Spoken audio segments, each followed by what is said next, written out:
Hello everyone, welcome back to my YouTube channel. आशा करता हूँ आप सभी स्वस्थ होंगे। तो जैसे कि हम अपने कंप्यूटर के क्वेश्चन डिस्कस कर रहे हैं, तो इसी सीरीज को हम आगे कंटिन्यू करते हैं।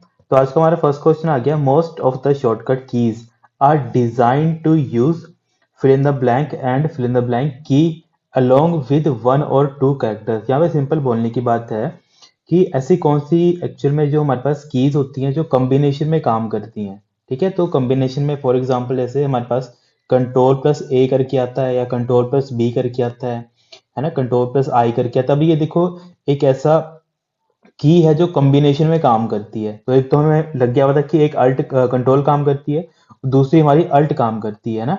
अल्ट कैसे काम करती है, जैसे हम देखते हैं अल्ट प्लस F4। ठीक है, अल्ट प्लस टैब। ठीक है, एक आती है हमारे पास अल्ट प्लस टैब। अगर मुझे किन्हीं दो विंडोज के बीच में स्विच करना होता है, हम यूज करते हैं अल्ट प्लस टैब का।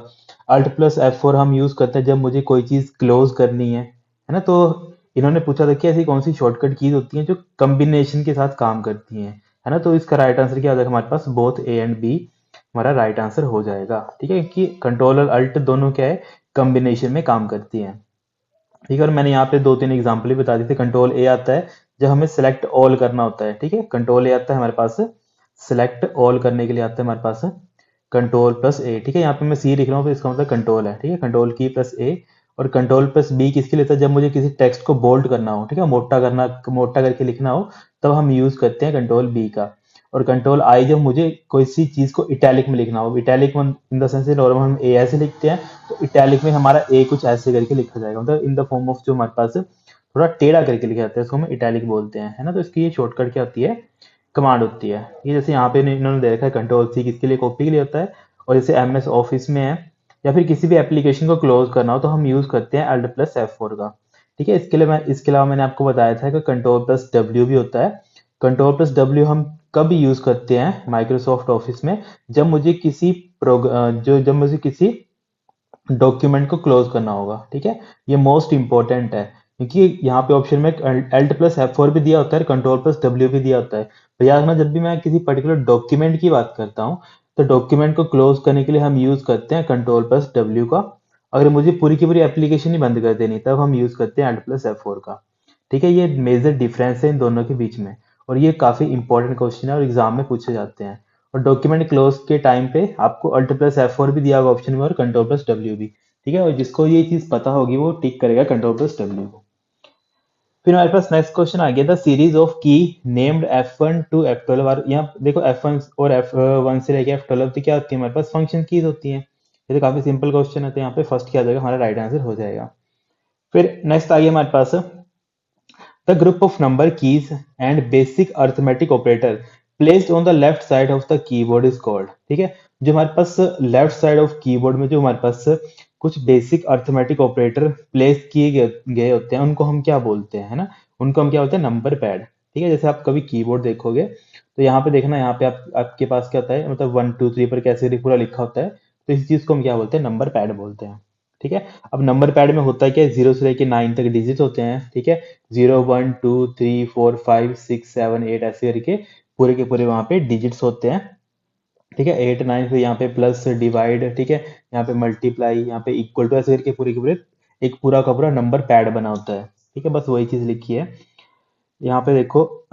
जैसे नोट पैड क्या होता है, अब यहाँ पे अकॉर्डिंग इन्होंने ऑप्शन को भी डिस्क्राइब किया, तो नोट पैड क्या है, हमारे पास माइक्रोसॉफ्ट का एक टेक्स्ट एडिटर है। ठीक है, ये भी इंपॉर्टेंट क्वेश्चन के पूछा जाता है कि माइक्रोसॉफ्ट का टेक्स्ट एडिटर कौन है, नोट पैड है।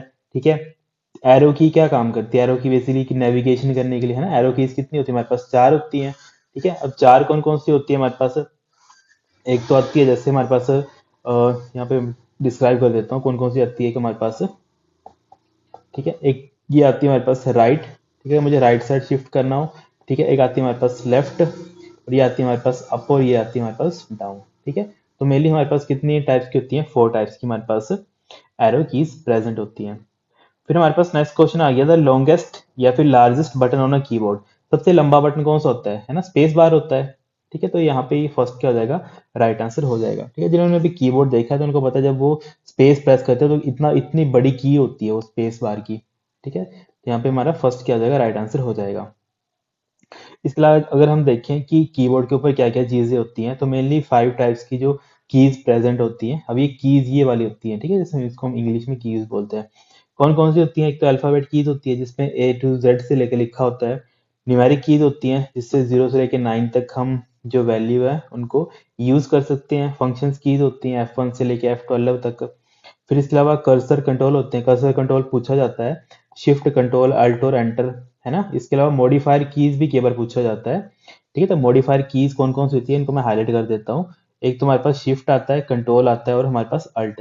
इन तीनों को हम कंबाइन में क्या बोलते हैं? मॉडिफायर कीज भी बोलते हैं। याद रखना कई बार पेपर में पूछी गई है ये, कि मॉडिफायर कीज कौन कौन सी होती है, ठीक है। तो बाकी तो ये सब हमने डिस्कस कर ही लिया है। स्पेस बार क्या होता है, बैक स्पेस भी पता है, एंटर का भी आपको पता है, ठीक है। एंटर की का एक लाइन इंपॉर्टेंट है कि एंटर की को हम यूज करते हैं जब हमें किसी कमांड को एग्जीक्यूट करना हो, ठीक है। ये क्वेश्चन पूछा गया था किसी पेपर में, अगर हमें किसी कमांड को एग्जीक्यूट करना हो तो हम कौन सी की का यूज करते हैं, तब यहाँ पे राइट आंसर आता है एंटर की। तो ये कुछ बेसिक चीजें हैं।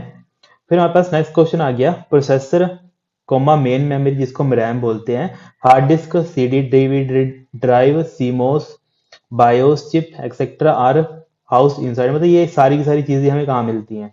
ये हमें हमारे सीपीयू में मिलती है, जिसको हम बोलते हैं सेंट्रल प्रोसेसिंग यूनिट, है ना। तो ये हमारा सेकंड क्या हो जाएगा? राइट आंसर हो जाएगा, ठीक है। जैसे यहाँ पे ये पूरा का पूरा क्या दे रखा है, पूरा हमारा कंप्यूटर का स्ट्रक्चर दे रखा है। यहाँ पे हमारे पूरे के पूरे इनपुट डिवाइसेस आ गए। इनपुट डिवाइस कौन कौन से थे? कीबोर्ड होता है, माउस होता है, स्कैनर होता है, MICR होता है, मैग्नेटिक इंक करेक्टर रिकॉग्निशन, फिर OCR होता है, ऑप्टिकल करेक्टर रिकॉग्निशन, है ना। तो ये हमने पूरी चीजें पहले भी क्वेश्चंस में डिस्कस करी हैं। अब सीपीयू के अंदर देखो मेनली कितने कितने पार्ट्स होते हैं। एक तो मेमोरी आता है, इसके अलावा कंट्रोल यूनिट आता है और एक हमारे पास अर्थमेटिक लॉजिक यूनिट आता है। तो ये क्वेश्चन पूछा भी जाता है कि जो हमारे पास 3 कंपोनेंट्स होते हैं सीपीयू में, वो कौन कौन से होते हैं। तो वहां पे लिखा होता है मेमोरी, कंट्रोल यूनिट और अर्थमेटिक लॉजिक यूनिट, ठीक है। तो ये 3 कंपोनेंट होते हैं हमारे सीपीयू के। इसके अलावा जो हमारे पास आउटपुट डिवाइस होते हैं, मॉनिटर आता है, ठीक है, प्रिंटर आता है, यहाँ पे स्पीकर होगा, ये स्पीकर आता है और एक हमारा प्रोजेक्ट आता है, ठीक है। तो ये मेनली हमारे पास क्या आउटपुट डिवाइस होते हैं, ठीक है। फिर मॉनिटर में जब हम कभी थ्योरी पढ़ेंगे तो वहां पे आते हैं CRT मॉनिटर आता है, ठीक है, LED आता है, LCD आता है। तो ये डिफरेंट डिफरेंट टाइप्स के हमारे मॉनिटर आते हैं। फिर हमने प्रिंटर भी पढ़े थे, 2 टाइप्स के होते हैं मेनली, क्योंकि जब कैटेगराइज करते हैं तो 2 करते हैं, एक आता है इम्पैक्ट, दूसरा आता है हमारे पास नॉन इम्पैक्ट, है ना। फिर इम्पैक्ट के अंदर भी मैंने आपको बताया था कि इम्पैक्ट के अंदर भी 2 कैटेगरी से हम उनको आगे बाइफ्रिकेट करते हैं on behalf of their speed, ठीक है। मतलब स्पीड के अकॉर्डिंग हम क्या करते हैं, उनको आगे फर्दर बाइफ्रिकेट करते हैं। एक आता है हमारे पास जो करेक्टर पर सेकंड और दूसरा आता है हमारे पास लाइंस पर मिनट, है ना। अब करेक्टर पर सेकंड का मतलब है कि कुछ ऐसे प्रिंट हैं जो 1 सेकंड्स में कुछ कुछ करेक्टर्स प्रिंट करते होंगे, पर लाइंस पर मिनट में क्या है कि जब हम उनकी स्पीड को मेजर करेंगे तो वो पूरी की पूरी एक जब कितने देर में वो एक लाइन प्रिंट करते हैं, उसके बिहाफ पे हम उनकी क्या करते हैं, स्पीड मेजर करते हैं। तो करेक्टर पर सेकंड में हमने 2 पढ़े थे, एक तो हमने पढ़ा था डेजी और एक हमने पढ़ा था, ठीक है, हम पढ़ते हैं कि डेजी प्रिंटर और दूसरा हम पढ़ते हैं डॉट मैट्रिक्स, ठीक है। तो मेनली ये हम कैरेक्टर पर सेकंड्स के लिए पढ़ते हैं, ठीक है। और लाइन पर इसमें हमने पढ़ा था ड्रम पढ़ा था, ठीक है, चेन पढ़ा था। तो मेनली ये हमारे पास जब हम ये देखो पूरी की पूरी ये थ्योरी है, मैं जितना डिस्कस करूंगा डीप में तो कई बच्चे काफी कंफ्यूज होते रहेंगे। तो बस अभी के लिए बस इतना सा नोट करके लिख लेना कि मैंने क्या क्या बताया, इम्पैक्ट, नॉन इम्पैक्ट, और इम्पैक्ट के अंदर 2 आगे कुछ कैटेगरी डिस्क्राइब होती है on behalf of their speed. और स्पीड कैसी होती है, करेक्टर पर सेकंड और या फिर लाइंस पर मिनट, इसके बिहाफ पे उनकी स्पीड को आगे करेक्टराइज किया गया है। तो करेक्टर पर सेकंड के लिए डेजी व्हील और डॉट मैट्रिक्स, और जब लाइन पर मिनट की हम बात करते हैं उसके लिए आता है हमारे पास ड्रम आता है, चेन आता है और एक आता है बेल्ट, या फिर कई जगह इसको लिखा होता है बैंड, ठीक है, बेल्ट या फिर बैंड। तो ये क्या है, पूरी की पूरी इसकी क्या क्लासिफिकेशन है, ठीक है। अब देखो मेरे पास बताने के लिए तो बहुत चीज़ है, पर कई चीज़ें होती हैं जो यहाँ पे क्वेश्चंस में डिस्कस नहीं हो पाती हैं।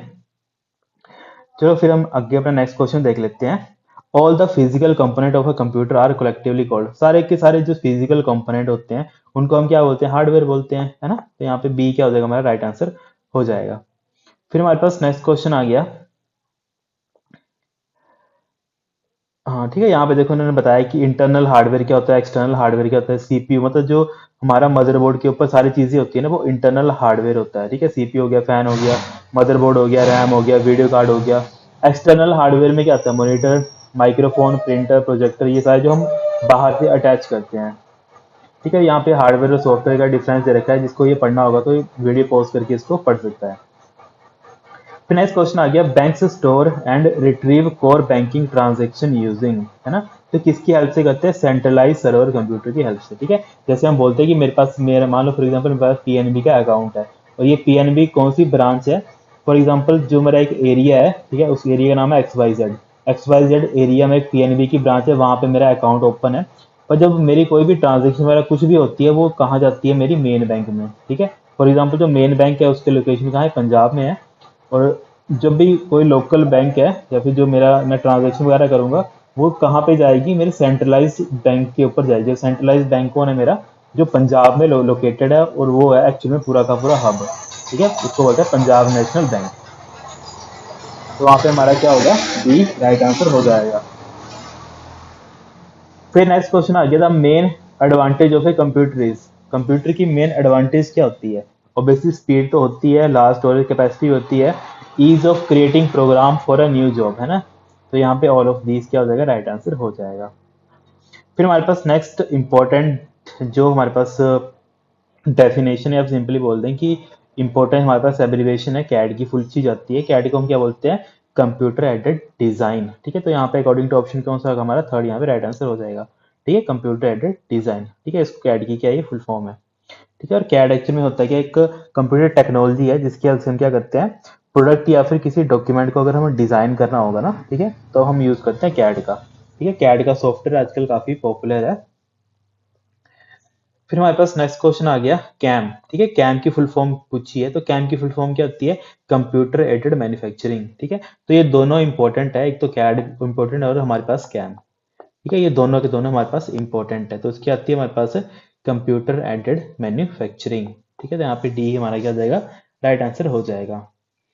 फिर नेक्स्ट क्वेश्चन आ गया हमारे पास, a collection of computer used for online data storage through the internet is called, है ना। अब यहाँ पे बोला है कि कंप्यूटरों का समूह जिनका उपयोग इंटरनेट के माध्यम से ऑनलाइन डाटा को स्टोर करने के लिए किया जाता है, उनको हम क्या बोलते हैं? क्लाउड कंप्यूटर बोलते हैं, है ना। तो यहाँ पे क्या होगा? सी हमारा राइट आंसर हो जाएगा, ठीक है। अब क्लाउड कंप्यूटर जब हम पढ़ते हैं एक सब्जेक्ट, तो वहाँ पे हम ये पढ़ते हैं कि जो हमारा क्लाउड कंप्यूटर होता है उसमें उसको कितने पार्ट्स में आगे क्लासीफाई किया जाता है ना।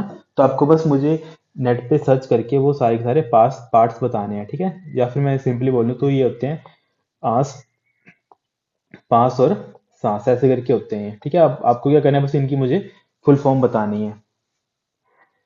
फिर नेक्स्ट क्वेश्चन आ गया हमारे पास, fourth generation computer used fill in the blanks technology to process data, है ना। तो अब ये बताओ, अब मैंने कितनी बार यही क्वेश्चन डिस्कस कर लिया है, जिसने मेरे पीछे की वीडियो सब देखी है तो उसको तो ये क्वेश्चन वैसे ही रट गया होगा, ठीक है। फोर्थ जनरेशन में हम क्या यूज करते हैं? VLSI, ठीक है, वेरी लार्ज स्केल इंटीग्रेशन। और यहाँ पे हम डी दे रखा है अल्ट्रा लार्ज स्केल इंटीग्रेशन, तो मेनली ये एग्जाम में पूछा जाता है जब हम फिफ्थ जनरेशन की बात करते हैं। तो यहाँ पे क्या है हमारा? थर्ड यहाँ पे राइट आंसर हो जाएगा, ठीक है। अगर फॉर एग्जाम्पल अगर मान लो यहाँ पे VLSI नहीं दिया होता और यहाँ पे ULSI और बाकी सब दे रखे होते हैं, ठीक है, रजिस्टर मतलब हाँ, यहाँ मान लो रजिस्टर दे रखा होता है एक ऑप्शन में, और बाकी ये सब दे रखे थे, तो उस टाइम पे हमारे पास डी राइट आंसर हो सकता था, ठीक है। पर अकॉर्डिंग टू देखा जाए ऑप्शंस में, तो हमारा जो सी है वो बिल्कुल एक्यूरेट आंसर है, और एग्जामिनर हमेशा एक्यूरेट आंसर पे फोकस करता है, ठीक है। तो यहाँ पे हमारा सी क्या होगा? राइट आंसर हो जाएगा, ठीक है। फिर हमारे पास नेक्स्ट क्वेश्चन आ गया, a computer which has more processing power which is used in scientific research stimulation and experiment. और इस कंप्यूटर को हम क्या बोलते हैं? इसको हम बोलते हैं सुपर कंप्यूटर्स, ठीक है। जब भी कोई कंप्यूटर होते हैं जो मेनली क्या करते हैं, हाई एंड जो प्रोसेसिंग पावर होती है उनकी साइंटिफिक रिसर्च वगैरह में यूज किए जाते हैं, एक्सपेरिमेंट के लिए यूज किए जाते हैं, न्यूक्लियर रिसर्च में यूज किए जाते हैं, और उनकी जो कैलकुलेशन पावर है वो काफी ज्यादा होती है, तो वो हमारे सुपर कंप्यूटर की कैटेगरी के अंदर आते हैं। तो इसका राइट आंसर क्या हो जाएगा? हमारा सुपर कंप्यूटर, है ना। तो यहाँ पे क्या होगा? हमारा फोर्थ यहाँ पे बिल्कुल राइट आंसर हो जाएगा। अब सुपर कंप्यूटर में कुछ इंपॉर्टेंट पॉइंट्स आते हैं कि जो सुपर कंप्यूटर होती है इनकी जो कंप्यूटिंग जो स्पीड होती है, ठीक है, इसकी स्पीड काफी बार पूछी जाती है एग्जाम में, तो इसकी जो स्पीड होती है इसको मेजर करते हैं फ्लॉप्स में, ठीक है। और फ्लॉप्स की फुल फॉर्म भी काफी बार एग्जाम में पूछी गई है, इसको बोलते हैं फ्लोटिंग फ्लोटिंग पॉइंट ऑपरेशंस, ठीक है। इसकी आपने क्या करना है, ये जो मैं चीजें आपको लिखवा रहा हूँ ये सारी इंपॉर्टेंट है। फ्लोटिंग पॉइंट ऑपरेशंस पर सेकेंड, ठीक है। ऐसी चीजें जो है एग्जाम में पूछी जाती हैं, ठीक है। आपको क्या करना है? इसको नोट करके लिख लेना है, ठीक है, जैसे यहाँ पे देखो ये दे भी रखी है फ्लॉप्स की फ्लोटिंग पॉइंट ऑपरेशन पर सेकंड। ठीक है, आपको क्या करना है, इसको नोट करके लिख लेना है। इसके अलावा अगर कुछ इंपॉर्टेंट और चीजें देखिए सुपर कंप्यूटर के रिगार्डिंग, तो 1976 में क्रे वन नाम का एक सुपर कंप्यूटर था जो सबसे पहले बना था। ठीक है, तो ये इंपॉर्टेंट चीज है कि अगर पूछी जाती है कि फर्स्ट सुपर कंप्यूटर कौन था, हमारा क्रे वन था। और जो हमारा इंडिया का फर्स्ट, अब ये देखो ये वर्ड का था, क्रे वन हमारा वर्ड का था, और अगर इंडिया का पूछा जाए तो उसका नाम आता है परम 8000। ठीक है, इंग्लिश में ऐसे करके लिखा होता है PARAM और 8000। ठीक है, ये इंडिया का हमारा फर्स्ट सुपर कंप्यूटर था। फिर नेक्स्ट क्वेश्चन आ गया, third generation computer was created in, जो हमारी थर्ड जनरेशन कंप्यूटर थी वो कौन सी टाइम लाइन से स्टार्ट हो गई थी, 1964, 60 या फिर 65 दे रखा है यहाँ पे, क्योंकि ऑप्शन में केवल लिखा होता है 1964 65, तो उस टाइम पे ये राइट आंसर होता है, पर यहाँ पे सिंपल ये ईयर दे रखा है तो 1965 यहाँ पे क्या होगा, राइट आंसर हो जाएगा। ठीक है, इसके अलावा इंपॉर्टेंट है आईसी का, जो ये यहाँ पे दे रखा है थ्योरी में, आईसी का जो आविष्कार है वो किसने किया था, जैक किल्बी के द्वारा किया गया था। ठीक है, इनकी फुल फॉर्म है जैक किल्बी। ठीक है, जैक किल्बी के द्वारा क्या मतलब आविष्कार किया गया था, आईसी का आविष्कार किया गया था। ठीक है, अब यहाँ पे जो कई बार पूछा पूछा ऑप्शन दे के पूछ लिया जाता है कि आप बताओ कि कौन सा कंप्यूटर कौन सी जनरेशन को बिलोंग करता है, तो कुछ चीजें जैसे आईबीएम का 360 हो गया, एनसीआर 395 हो गया, ब्राउट B6500 हो गया, ये सारे के सारे थर्ड जनरेशन के कंप्यूटर हैं, है ना। इसके अलावा अगर आपसे फर्स्ट जनरेशन के पूछ रहे हैं, तो फर्स्ट जनरेशन के कंप्यूटर कौन से हमने पढ़े थे, एनियाक पढ़ा था। ठीक है, एनियाक पढ़ा था। ठीक है, यूनिवैक पढ़ा था। ठीक है, यूनिवैक करके पढ़ा था, यूनिवैक वन हमने पढ़ा था। तो ये सारे हमारे फर्स्ट जनरेशन को बिलोंग करते हैं ना। और एक बार एग्जाम में पूछा था किसी एग्जाम में कि जो आपके एप्पल के जो कंप्यूटर आते हैं मैक कंप्यूटर, वो कौन सी जनरेशन को बिलोंग करते हैं, तो वो फोर्थ जनरेशन को बिलोंग करते हैं। ठीक है, यहाँ मैं लिख देता हूँ कि जो हमारे पास एप्पल के मैक कंप्यूटर थे वो कौन सी जनरेशन को बिलोंग करते हैं, फोर्थ जनरेशन को बिलोंग करते हैं। फिर हमारे पास नेक्स्ट क्वेश्चन आ गया, what is the main electronic component of the first generation computer. अब देखो कितनी बार रिपीटेड क्वेश्चन आए, तो सिंपल इसको पढ़ने की भी जरूरत नहीं है, वैक्यूम ट्यूब यहाँ पे राइट आंसर हो जाएगा। फिर हमारे पास नेक्स्ट क्वेश्चन आ गया, लॉगरिथम वाज इन्वेंटेड बाय, जो हमारे लॉगरिथम थे इनको किसने डेवलप किया था, जॉन नेपियर ने। ठीक है, ये हमारा हिस्ट्री का सेकंड लेक्चर है, उसमें मैंने इसको डिस्क्राइब किया है पूरा कि जो हमारे जॉन नेपियर थे इन्होंने क्या किया था, लॉगरिथम में भी अपनी कंट्रीब्यूशन दी थी। फिर हमारे पास नेक्स्ट आ गया, mechanical calculator was invented bye, तो मैकेनिकल कैलकुलेटर किसने बनाया था, ब्लेस पास्कल ने। ठीक है, ये भी मैंने हिस्ट्री के जो लेक्चर आप मेरे प्लेलिस्ट में देखना, वहाँ पे लेक्चर नंबर 2 होगा शायद या मे बी 3 होगा, तो वहाँ पे मैंने जो हिस्ट्री है उसको डिटेल में डिस्कस किया है। ठीक है, अब मुझे आगे के लेक्चर बनाने के लिए थोड़ा टाइम चाहिए हिस्ट्री के, क्योंकि अभी मैंने सिर्फ जो हमारे पास प्री हिस्ट्री बोलते हैं जिसको एक टाइप की, ठीक है, मिडिवल और प्री हिस्ट्री, और थोड़ी सी मैंने मिडिवल टच करी है कंप्यूटर की हिस्ट्री। अब हम जो आगे पढ़ेंगे इलेक्ट्रॉनिक एरा पूरा पढ़ेंगे, तो अभी मैंने मैकेनिकल और इलेक्ट्रोमैकेनिकल पूरा डिस्कस कर लिया है, तो हम सिर्फ हम आगे के जो हैं जो पूरे के पूरे इलेक्ट्रॉनिक सिस्टम आगे चलते हैं, अब उसकी हिस्ट्री में मुझे आपको पढ़ानी है, पर अभी हम मेनली क्वेश्चंस के ऊपर फोकस कर रहे हैं, तो यहाँ पे क्या है, थर्ड यहाँ पे राइट आंसर हो जाएगा। नेक्स्ट आ गया हमारे पास, slide rule was invented by, जो हमारा स्लाइड रूल, देखो ये सारे क्वेश्चन वही हैं जो आपको मैंने हिस्ट्री की जो लेक्चर नंबर 2 है मेरी, वहां पे ये सारी की सारी चीजें मैंने आपको डिटेल में बताई हैं। ठीक है, एडमंड गंटर यहाँ पे क्या हो जाएगा, हमारा राइट आंसर हो जाएगा। फिर नेक्स्ट आ गया हमारे पास, introduction of first general purpose computer was done by. ठीक है, फर्स्ट जनरल पर्पस कंप्यूटर किसने दिया था, चार्ल्स बेबेज ने, है ना, फादर ऑफ कंप्यूटर, तभी इनको बोला था, कौन सा कंप्यूटर बनाया था जिसके द्वारा इनको फादर ऑफ कंप्यूटर का दर्जा दिया गया था। ठीक है, तो उसका नाम क्या था, एनालिटिकल इंजन। ठीक है, एनालिटिकल इंजन उस सिस्टम का नाम था। तो ये मेनली इंपॉर्टेंट चीज है, और मैंने आपको कितनी बार ये चीजें बार बार डिस्कस करवा दी हैं, तो आपको ऐसा होना चाहिए कि जैसे आप कोई चीज सुन रहे हो ना, आपको उसको लिखना भी है, ताकि नेक्स्ट टाइम जब आप उसको रिवाइज करो तो आपको ये सारी चीजें, मतलब जैसे आपने क्वेश्चन देखा नहीं आपको वैसे ही याद आ जाए कि नहीं इसका आंसर हमारा ये था।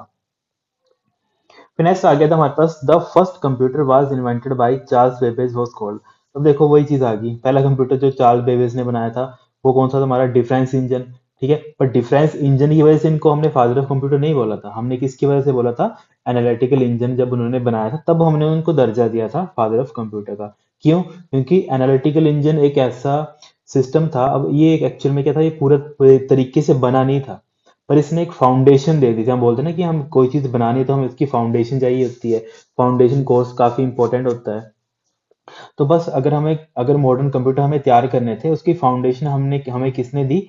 एनालिटिकल इंजन ने, ठीक है। क्योंकि एनालिटिकल इंजन में क्या था? इनपुट भी था, साथ में उसको इनपुट को प्रोसेस करने के लिए भी, मतलब एक पूरा जैसे सीपीयू हमारा काम करता है वैसा मैकेनिज्म भी था, और लास्ट में क्या था? वो आउटपुट भी हमें जनरेट करके देता था, ठीक है। मतलब ये एक पूरा एक्चुअल में कंप्यूटर बना नहीं था उस टाइम पे चार्ल्स बेबेज के द्वारा, पर हम बोलते हैं ना कि किसी बंदे ने पूरा का पूरा इसके ऊपर काम किया, रिसर्च पेपर है उसके, तो उनके बिहाफ पे क्या था? इनको फादर ऑफ कंप्यूटर का दर्जा दिया गया था। पर अगर पूछा जाए कि पहला कंप्यूटर कौन सा बनाया था, तो सबसे पहले उन्होंने डिफरेंस इंजन बनाया था, और उसके बाद उन्होंने क्या बनाया? उसके 10 साल बाद इन्होंने क्या बना दिया था? एनालिटिकल इंजन बना दिया था, ठीक है। ये पूरी की पूरी हिस्ट्री की बात है, जो हम मेनली हिस्ट्री पढ़ते हैं। नेक्स्ट क्वेश्चन आ गया, fill in the blank is called father of modern computer, है ना। और फादर ऑफ मॉडर्न कंप्यूटर भी किनको बोलते हैं? चार्ल्स बेबेज को बोलते हैं। तो यहाँ पे क्या होगा? हमारा फोर्थ क्या होगा? राइट आंसर हो जाएगा। फिर हमारे पास नेक्स्ट क्वेश्चन आ गया, difference engine provided it's output through. जो हमारा, अब देखो, चार्ल्स बेबेज के द्वारा जो डिफरेंस इंजन बनाया गया था, वो अपने आउटपुट किस पे देता था? ठीक है। अगर मान लो कि उसके आउटपुट किसके थ्रू हम ले सकते हैं, चाहे तो वो प्रिंटर हो गया, चाहे वो कर्व प्लॉटर हो गया, या फिर कार्ड पंचिंग मशीन, या फिर बेल। तो इसका राइट आंसर क्या आ जाएगा? ऑल ऑफ दीज, ठीक है। इन सभी के ऊपर हम क्या ले सकते थे उस टाइम पे? आउटपुट ले सकते थे। नेक्स्ट क्वेश्चन आ गया हमारे पास, the computer which work on continuously charging quantities like electricity flow control, ठीक है। अब देखो, जहां पे भी लिखा हो ना कंटिन्यूटी में वो काम करता है, ठीक है, तो वो किस टाइप के कंप्यूटर आते हैं? एनालॉग कंप्यूटर, ठीक है। अब कंटिन्यूटी का मतलब क्या होता है? कंटिन्यूटी का मतलब होता है कुछ इस फॉर्मेट में, ठीक है। इसको बोलते हैं हम कंटिन्यूटी, या फिर इसी को हम क्या बोलते हैं? एनालॉग।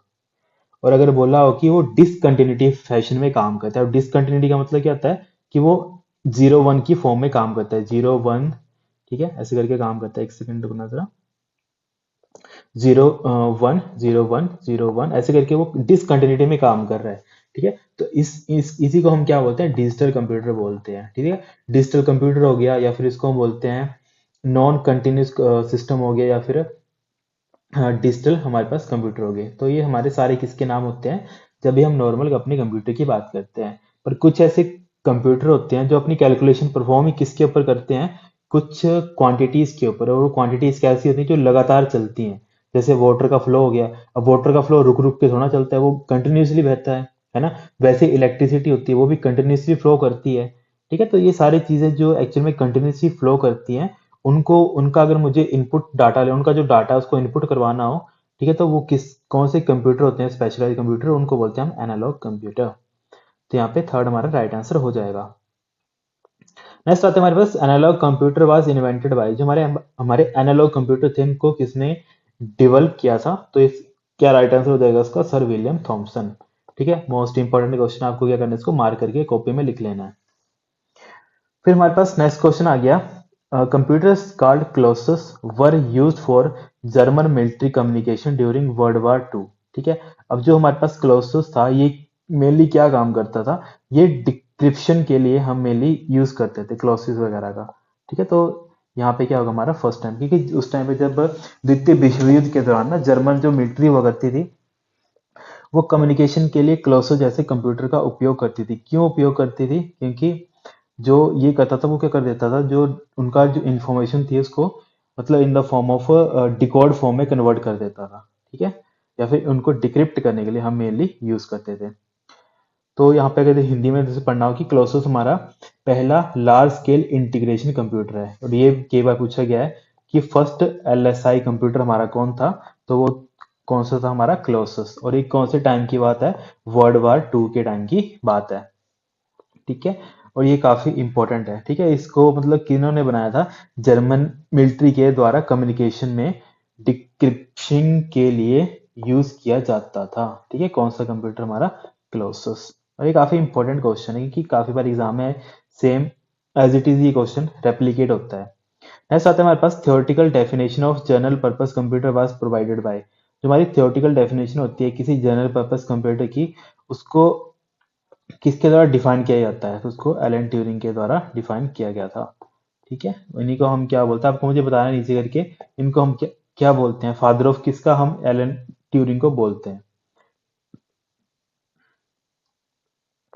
नेक्स्ट आता है हमारे पास, the first general purpose computer which fulfilled Turing definition for a general purpose computer, हमने कल भी डिस्कस किया था। तो एनियाक, कि एनियाक हमारा फर्स्ट कंप्यूटर था जिसने ट्यूरिंग की डेफिनेशन जो जनरल पर्पस कंप्यूटर की होती थी उसको इसने क्या किया था, सिंपली बोले तो पूरा किया था। नेक्स्ट आते हैं हमारे पास, the first generation computer was called, तो हमारे फर्स्ट जनरेशन कंप्यूटर कौन था इनमें से, अकॉर्डिंग टू ऑप्शन एनियाक हमारा फर्स्ट जनरेशन कंप्यूटर हुआ करता था। ठीक है students, thank you so much, आज के लिए हम इतने रखते हैं, बाकी हम रोज रेगुलरली डिस्कस करते हैं लेक्चर्स को। ठीक है, आपको क्या करना है, ये वीडियोस को लाइक करना है और साथ ही साथ में जो फ्रेंड्स वगैरह हैं उनको भी शेयर करना है, जो भी किसी एग्जाम की तैयारी कर रहे हैं मेनली, जिसमें कंप्यूटर के क्वेश्चन आते हैं और बेसिक कंप्यूटर थोड़ा एडवांस कंप्यूटर दोनों क्वेश्चन आते हैं। तो हम क्या करें, धीरे धीरे करके हम क्या करेंगे, जितने भी क्वेश्चन है सभी को डिस्कस करते रहेंगे। जो रेगुलरली पढ़ता रहेगा, नोट्स बनाता रहेगा, उसकी सिलेक्शन तो 100% है, उसकी सिलेक्शन क्या होगी, 100% उसकी सिलेक्शन हो जाएगी। ठीक है, students, thank you so much, have a great day.